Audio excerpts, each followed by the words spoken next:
L'équipe projet de l'enquête d'opinion Jeunes diplômés professionnels RH a le plaisir de vous présenter ses vœux pour l'année 2021. Cette équipe, composée de Muriel de Fabrègue, Christine Agirs, Nicolas Masson et William Le Prado, est présente avec moi. Nous souhaitons tout d'abord remercier les jeunes diplômés et les professionnels RH qui ont répondu à notre enquête et aussi les étudiants du CIFOP qui ont participé à l'analyse des résultats. Les résultats feront l'objet d'une restitution complète le 18 mars et nous aurons le plaisir de vous accueillir pour pouvoir en débattre.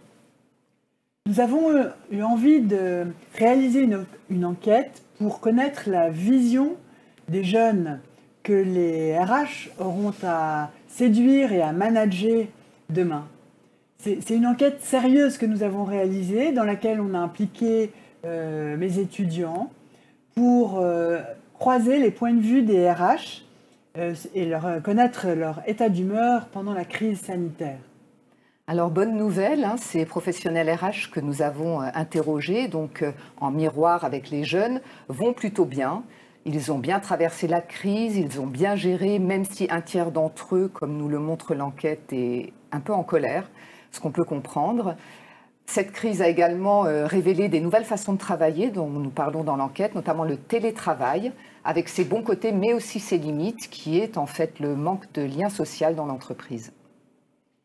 60% des jeunes sont pessimistes et vivent assez difficilement la période et 40% expriment une très grande charge émotionnelle dans leurs réponses.